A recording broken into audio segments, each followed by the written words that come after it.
যে মা বাপ তার সন্তানকে উত্তম আদব শিক্ষা দিল, আল্লাহ চিনাইলো, রাসূল চিনাইলো, কোরআন পড়াইলো, সেজদা শেখাইলো, দ্বীন শিখাইলো, আল্লাহ রাসূল সাল্লাল্লাহু আলাইহি ওয়াসাল্লাম বলেন সেই মা বাপ তার সন্তানের জন্য সর্বোত্তম উপঢৌকন দিয়ে ওয়াজআলাহা কালিমাতাম বাকিয়াতান ফি আকিবি।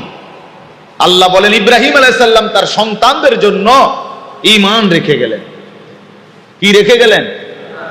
কালেমা লা ইলাহা ইল্লাল্লাহ, এটা রেখে গেছে, আর কিছু না।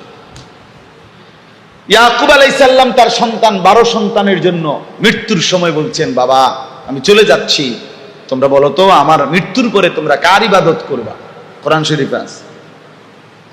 ছেলেরা বলল, আব্বা আপনি কোনো চিন্তা করবেন না, আমরা আপনার যিনি ইলাহ এবং আপনার পূর্বপুরুষের যিনি ইলাহ সেই মহান আল্লাহর ইবাদতই করতে থাকি। ইব্রাহিম আলাইহিস সালাম বলেন, তাহলে আমি নিশ্চিত হলাম। আম কুনতুম শুহাদা ইদ হাদারা ইয়াকুবাল মাউত ইদ ক্বালা লিবানিহি মা তা'বুদুনা মিন বাদি। আল্লাহ বলেন, দেখো তো বান্দা, আমার নবী ইয়াকুব মৃত্যুর মুখোমুখি হয়ে সন্তানদেরকে কি বলতেছে শোনো। বলতেছে, সন্তানরা আমার, বলো তো বাবারা আমি শুনতে চাই, আমার পরে তোমরা কার ইবাদত করবে? ক্বালু না'বুদু ইলাহাকা ওয়া ইলাহা আবাইক ইব্রাহিম ওয়া ইসমাঈল। ছেলেরা বলল, বাবা আপনার মৃত্যুর পরেও আমরা আপনার ইলাহ, আপনার পূর্বপুরুষ ইব্রাহিম ইসমাঈলের যিনি ইলাহ সেই আল্লাহর ইবাদতই করে যাব। খালাস, নিশ্চিন্ত বাবা, নিশ্চিন্ত। ইব্রাহিম আলাইহিস সালামের দোয়া আছে কোরআনে, রব্বি জালনি মুকিমাস সালাতি ওয়া মিন যুররিয়াতি রব্বানা ওয়া তাকাব্বাল দুআ। ইব্রাহিম নবী বলেন, আল্লাহ আমাকে মৃত্যু পর্যন্ত পুরা নামাজি বানিয়ে দেন, আর আমার সন্তানাদিদেরকেও নামাজি বানিয়ে দেন। আল্লাহ এটাই আমার বিশেষ দোয়া, আপনি কবুল করে নেন।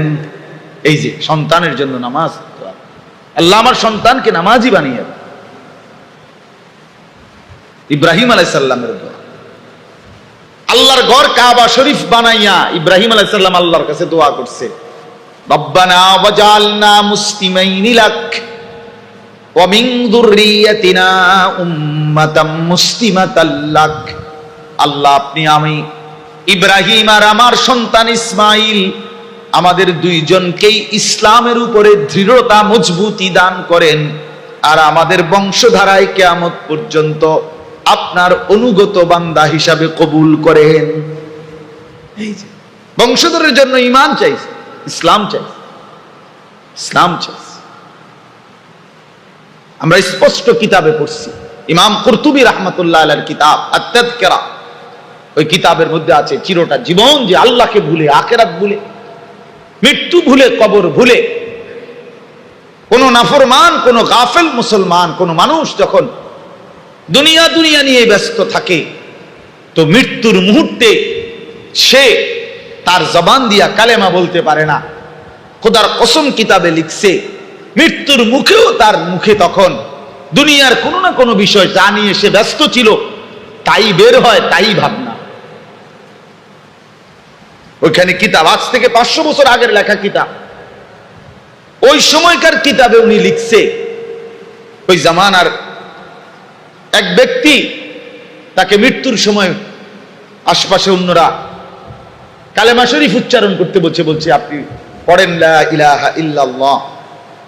তো সে বলছে পার্সি ভাষার দাহ ইয়াজ দা, দোয়াজ দা, 11, 12, 13 এভাবে সংখ্যা গুনতেছে। মৃত্যুর মুখে তার দুনিয়ার হিসাব, বেচা কেনার হিসাব, বেচা কেনার হিসাব। ওই কিতাবে, আরবি কিতাব এটা, ওই কিতাবে লিখছে এক ব্যক্তিকে মৃত্যুর মুখে বলছে কালেমা পড়তে, সে বলতেছে 3,500, 4,500, 5,500। ওই তার দুনিয়া, তার দুনিয়া।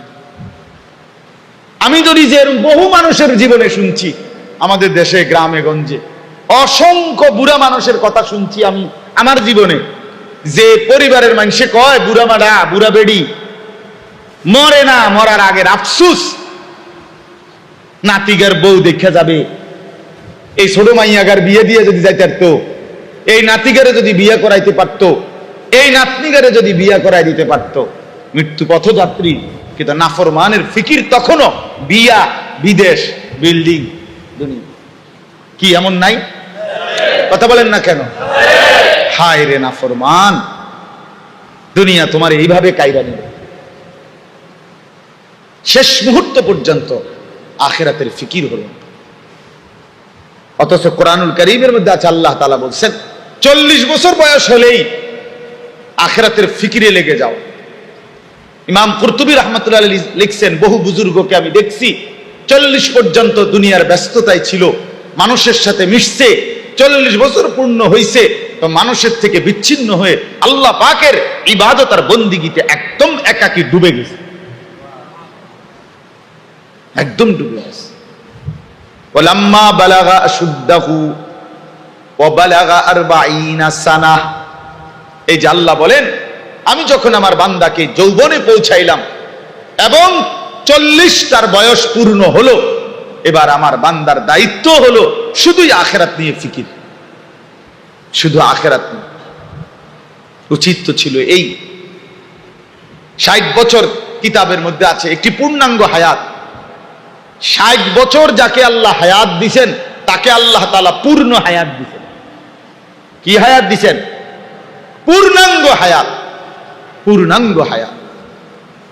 সেই পূর্ণাঙ্গ হায়াত পাওয়ার পরেও যে আখিরাত কামাই করতে পারে নাই, জাহান্নাম থেকে বাঁচতে পারে নাই, খোদার কসম নবী বলছে, মুসলিম শরীফের হাদিস, ওই বুড়া মিয়ারে আল্লাহ তাআলা হাসরের ময়দানে দাঁড়িয়ে তাকে একটি শব্দ বলার কোনো সুযোগ দিবে না, বরং দাঁড় করাইয়াই ফিরে শুরু করবে।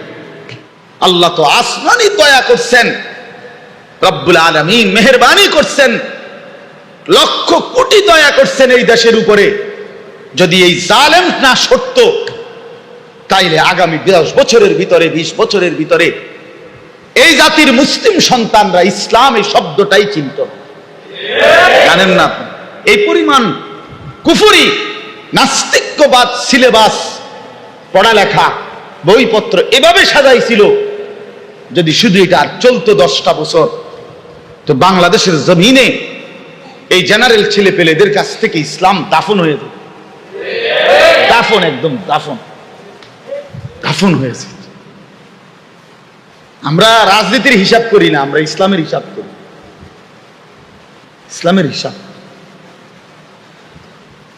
এত মসজিদ মাদ্রাসা, চারিদিকে এত আলেম ওলামা, এত কিছু থাকার পরেও মুসলমানের ঘরে ঘুমাইয়া ছেলে পেলে 1 ওয়াক্ত নামাজ পড়ে না।